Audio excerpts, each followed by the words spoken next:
What if you could train your brain to see problems as opportunities?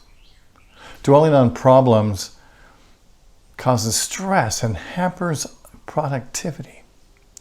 Whenever you are faced with a problem, know that there is something within you that knows the answer and provides you with the opportunity to grow, to fly, and to shine like the eternal spirit that you are. In this talk, I will share with you how you can turn your lemons into lemonade. I feel the spirit moving in me. I feel the spirit moving in me.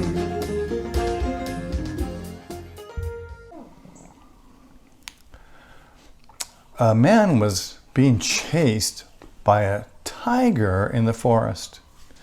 As you know, tigers can run much faster than a man, and they eat men too. The tiger was hungry, and the man was in trouble. With the tiger almost upon him, the man saw a well by the side of the path. In desperation, he leaped as high as he could, and as soon as he had committed himself to the leap, he saw what a big mistake he had made. The well was dry, and at the bottom of the well, however, he could see the coils of a big black snake. Instinctively, his arm reached for the side of the well, and his hand found the root of a tree, and the root stopped his fall. When he had gathered his senses, he looked down to see that the black snake had raised its head to its full height and tried to strike him on his feet. But his feet were just a fraction too high. And then he looked up to see the tiger leaning into the well, trying to paw him from above. But his hand holding the root was just a fraction too low. As he contemplated his dire predicament, he saw two mice, one white and one black, emerge from a small hole and began to chew on the root he was holding on to. As the tiger was attempting to paw the man, its hindquarters were rubbing against a small tree, making it shake. And on a branch in that tree overhanging the well was a beehive, and honey began to drop into the well. The man put out his tongue and caught some. That tastes good, he said to himself, and he smiled. Well, the story traditionally stops here. Often in our lives, we are caught between what appears to be a hungry tiger and a black snake, between difficulty and possibility, between death sometimes and something that seems equally as frightening, between fear and struggle. With day and night, the two mice chewing away at our precarious grip on life. Even in such dire situations, there is always some honey dripping from somewhere. If we are wise, we will put out our tongue and enjoy some of life's honey. Life is full of struggles. Sometimes it seems as if we cannot catch a break. Ever notice? When we resolve one difficult thing, another one shows up. We might even say, "Why is this happening to me?" Many of us grow up defining things as either favorable or unfavorable, good or bad. When everything meets our expectations, we are happy.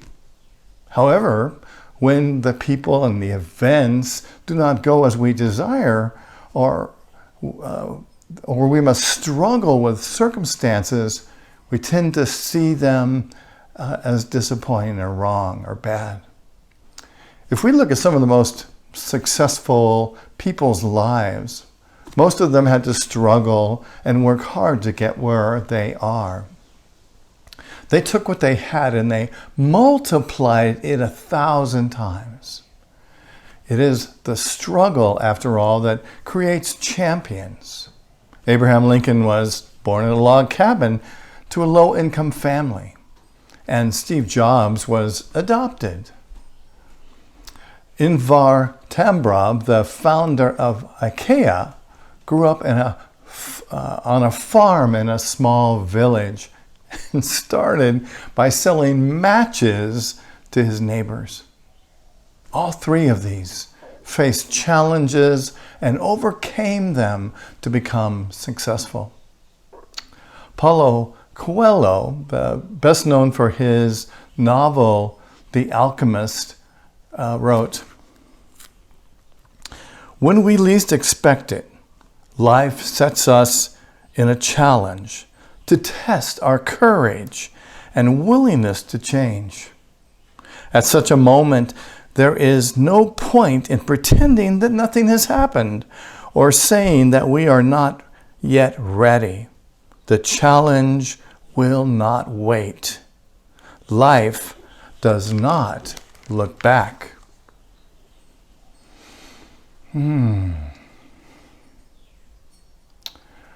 What often brings us down and keeps us there is not how we look or how rich we are or how much talent we have. What often brings us down and keeps us there is our thinking. Luckily, this is a factor that can also be worked on and changed. Change your thinking, change your life, as the famous expression goes. So what limits do you have in your life? Do you have issues with your health or your finances or with a relationship? I'm going to give you today some simple recipes that you can use, that we can use to overcome mental roadblocks so that we can turn our lemons into lemonade. The first recipe for making lemonade is to challenge life before life challenges you. To recognize that having a problem is not a problem. Problems and obstacles are a sign of life. We cannot avoid them while we are alive. What we can do is we can change our perspective so that we can see that every problem is an opportunity and a challenge that will empower us to grow mentally and spiritually. And isn't that why we're here? Don't we know that really that's why we're here? Martin Luther King wrote, "The ultimate measure of a person is not where he stands in moments of comfort and convenience, but where he or she stands at times of challenge and controversy." I love that. You know, challenges will never come to an end. Why not start enjoying them, right? Let's change the way we look at them and see them something as we can enjoy and embrace. A friend of ours recently lost most of her money in a Ponzi scheme. She says that she was a frightened mess. And she realized that she was okay in the moment. You know, she had a good relationship, she had friends, and she had food. But what she realized that she felt like she was such a frightened mess unless she was able to be present in the current moment, in the moment. And so she went back to one of her teachers, who was Eckhart Tolle, and she began to listen constantly. And she said that she began to feel more peace and gratitude. And she noticed that the pain and the suffering that she was experiencing stopped, and she was able to relax and to live in the moment. And she made lemons out of lemonade. by practicing being present in this moment. I greet this day as an opportunity to experience the fullness of Spirit in my life. The second recipe for making lemonade is to surrender to a greater level of trust in Spirit, to go to a whole nother level, to open to the presence of God in you, in me, and in the universe. Through meditation and prayer, I think are probably the best practices to help us to get there. And in these practices, we can allow the sweet gifts of Spirit to pour through us. You know, these gifts of Spirit do not require that we be perfect, nor do they require any great effort. Living in the light of God and making better choices brings sweeter experiences. Don't you know that?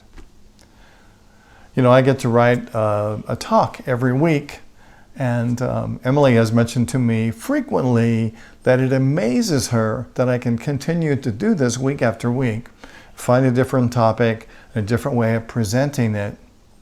And, you know, and she thinks that, well, it's true, writing an 8-page talk is a bit of a challenge. And often when I choose the title of the talk, I have no idea where the talk is going. Sometimes, the day that I actually sit down to write, I think, what in the world did I have in mind? What was I thinking? I have no idea where to start. I often know and believe that it's a God job. Often I will pull a bunch of books out of my bookcase and set them on the table on my desk and look through them, hoping that something will jump out at me. One of my favorite books is this book, Who Ordered This Truckload of Dung? What a great title. I love that. It's a collection of inspiring stories for welcoming life's difficulties, and it's written by a Buddhist monk. Thursday, I picked up this book and looked through it, and almost instantly my attention went to the story titled Caught Between a Tiger and a Snake that I told at the beginning of this talk. It's a fun and appropriate story about finding the sweetness in life during bitter challenges. Often when I surrender to Spirit, things go smoothly and my lemons more easily turn into lemonade. I greet this day as an opportunity to experience the fullness of Spirit in my life. The third recipe for making lemonade is to actively look for opportunities. Each challenge is an opportunity to grow.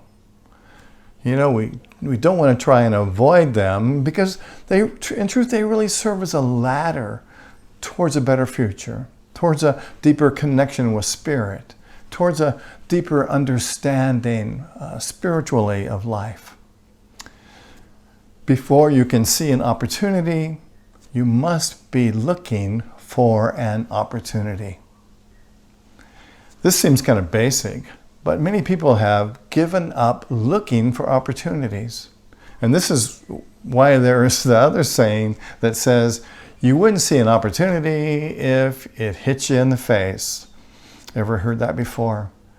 In order to see the opportunity, we have to be looking for the opportunity.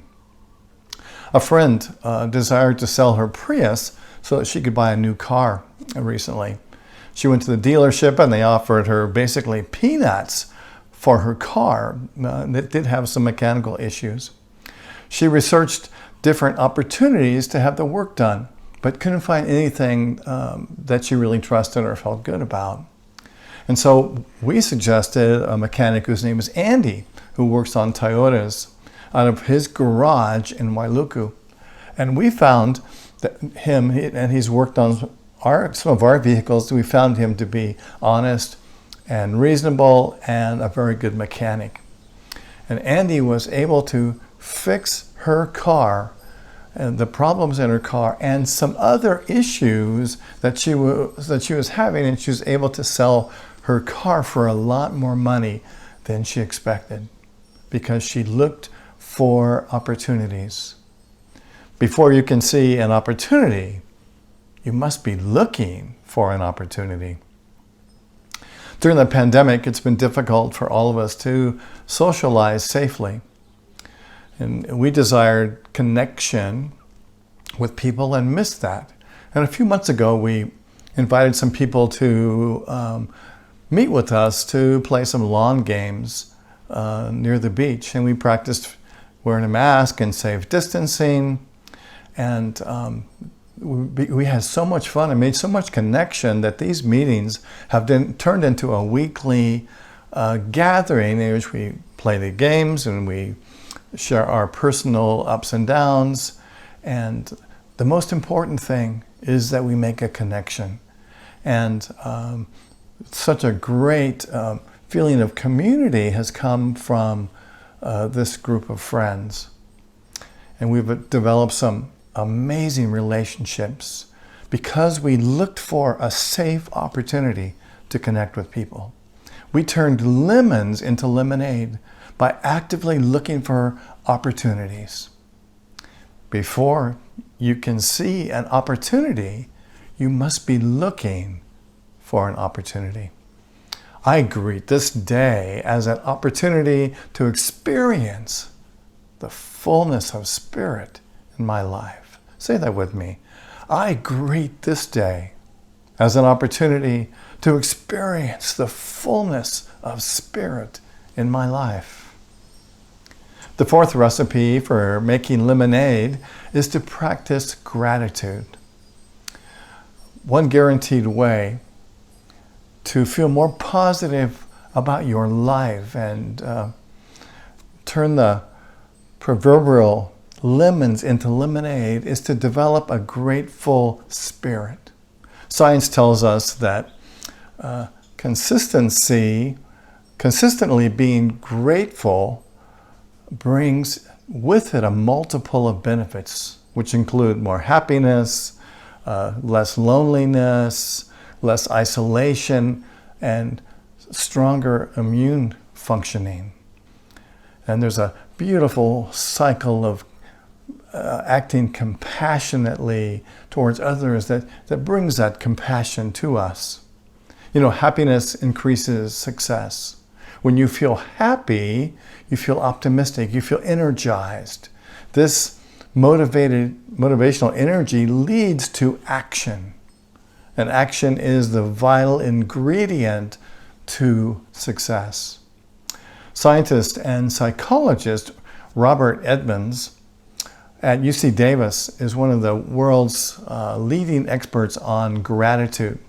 He and his team have studied over 1,000 people and found that the simple act of keeping a gratitude journal, even for just 3 weeks, led to a long list of physical, psychological, and relationship benefits. Practicing gratitude leads to increased optimism, joy, energy, enthusiasm, and ultimately happiness, and turns our lemons into lemonade. Turning my lemons into lemonade empowers me to face every challenge in my life wisely and with confidence. I go forth with renewed courage, with an uplifted spirit, and a positive, confident, joyous attitude. I found that little inspirational quote in Daily Word. In 1940, Clarence Edwin Flynn wrote a poem titled The Optimist.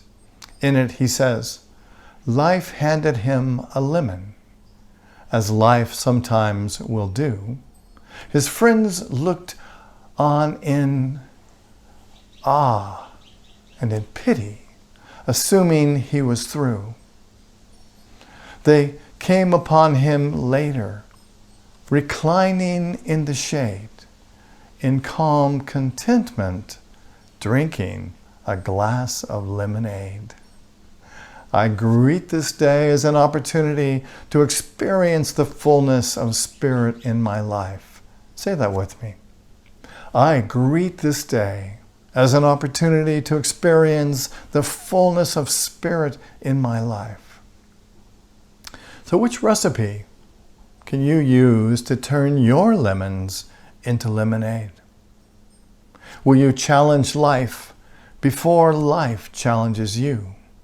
Will you change your perspective to see that every problem is an opportunity and realize that having a problem is not a problem? Will you surrender to a greater level of trust in Spirit? And will you actively look for opportunities? Will you practice gratitude? Which will you choose? Which recipe resonates with you? So I invite you now to close your eyes and let's join together for a few moments of meditation. Breathing in and breathing out. Taking a deep breath. Letting your mind move down into your heart, into this place of centeredness and comfort. Breathing in and breathing out. Just being present in the moment. Letting go of anything that's keeping you from being here right now in this meditation. And let's know that this is a safe place. That the healing power of Spirit is working in and through you, through your life, through your lemons right now. Magically turning them into lemonade. Sweet lemonade. Breathing in and breathing out. So will you challenge life before life challenges you? To really take a grip and sort of dig your feet in and go for it. To live your life with zeal and gusto. Looking in every bush. Allowing yourself to be challenged. Will you change your perspective and not see things as problems, but rather opportunities, possibilities, challenges? Can you realize that a problem is not a problem? And can you surrender to a deeper level of Spirit? To recognize that you have the power within you to change your life. To connect with the Spirit, the presence of Spirit everywhere in the creation, in all creation, in the universe. And will you actively look for opportunities in your life? To be excited at the possibility of multiple opportunities. Know that you'll be guided to pick the right one. And will you practice gratitude? Even right now. Giving thanks for this opportunity to experience healing, to experience your power, your truth, experience your peace. And as we breathe in and breathe out, let's join together in this healing place for a few moments in the silence.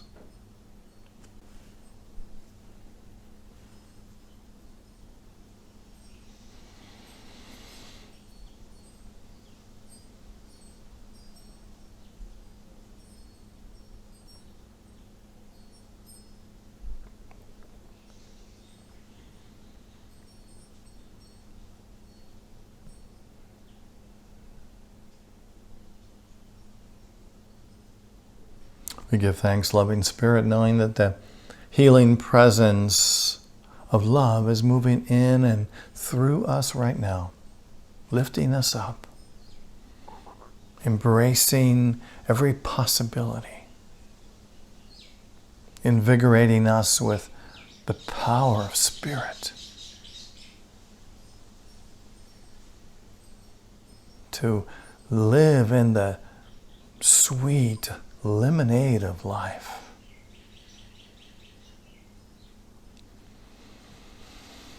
Breathing in and breathing out, I invite you to bring your awareness back to this moment.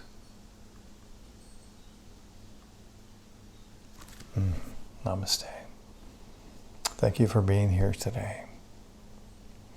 And I'd like to invite you at this time to prepare your love offerings and your contributions to Unity Church of Maui.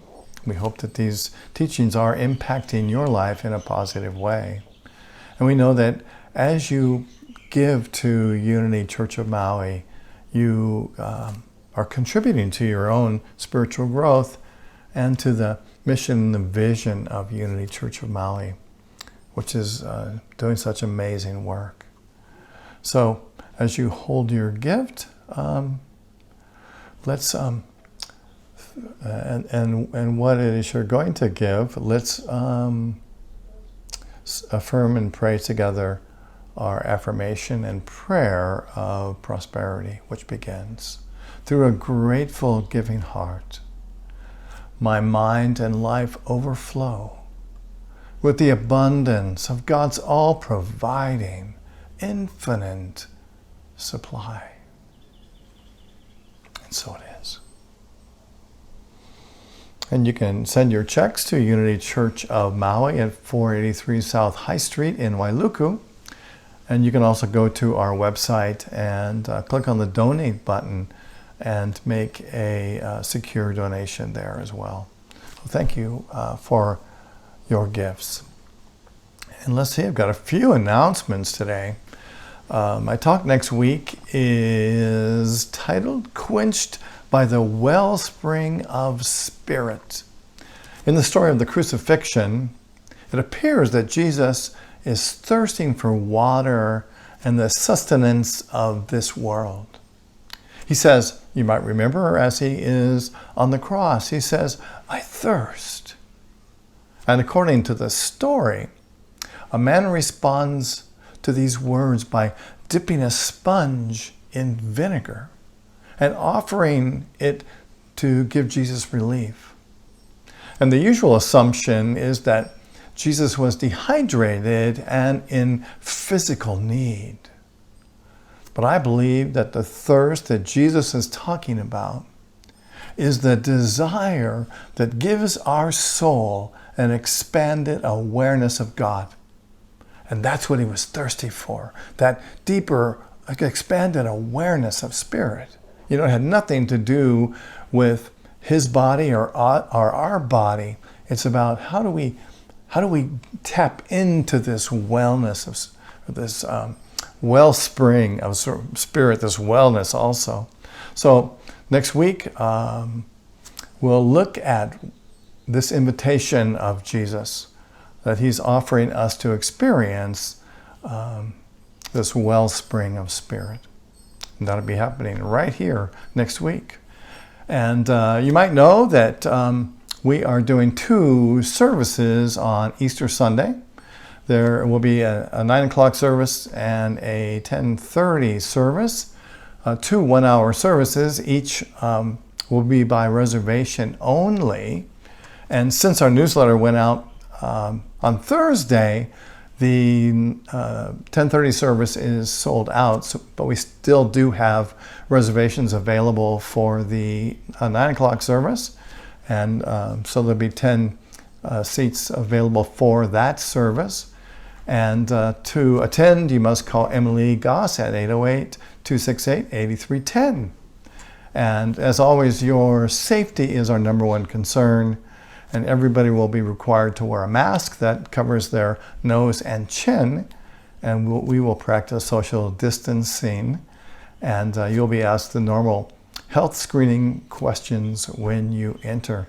And the big news, of course, is that Kurt Lee will be providing our celebrational, inspirational, instrumental music for the service. And for everyone's safety, there won't be any singing, but you certainly can hum behind your mask. And that's going to be a great time. We're asking a minimum donation of $20 per person that'll be collected during the service. However, no one will be turned away for lack of funds. And reservations will end when the services are reserved. So let's see. Oh, another exciting thing is that we are targeting Sunday, May 2nd, for what we're calling a soft opening. And it'll be much like a regular service, and yet similar to our Easter services in that you have to make a reservation to come. Service will be limited to 20 people, and everyone will be asked to wear a mask and social distance. So we're sort of taking a step out there to open up in a safe and loving way. So you can make reservations for those services, but not until after Easter, and I will announce when the reservations are available. Let's see. Oh, also great news on our Van Capital campaign. Up until this week, we're at $3,125. And if you're on Facebook, you might have noticed that Al Cantorna has also raised $655 on his Facebook fundraiser. Thank you, Al. That is totally amazing. And according to my careful calculations, this brings our total to $3,780. So please contribute to our capital campaign. You can do that the same way by mailing a check to our office at 483 South High Street. And please put on your check that it's for the capital campaign. And if you go to our website and make a donation there, please send us an email so that we can differentiate between where that money goes and that it would be for our Van Capital campaign. So we're looking forward to being back in full operation in a few months, and we're in a wonderful way going to want a van to shuttle people back and forth between the county building and our beautiful property on High Street. Let's see if there's anything else here. You can connect with this Zoom meeting that is live on Sunday morning at 10 o'clock. The Zoom links are on our webpage and in our newsletter. And if you follow them, you can be a part of our live service on Sunday morning. And there also are more talks like this on our Unity Church of Maui YouTube page. And if you go there, you'll find some really great music and numerous talks as well. So I think that's about it for today. Thank you for being here. I love you. I bless you. I appreciate you. And I behold the Christ in you. And why don't we end this time together today by affirming and praying together our prayer for protection, which begins, the light of God surrounds us. The love of God enfolds us. The power of God protects us.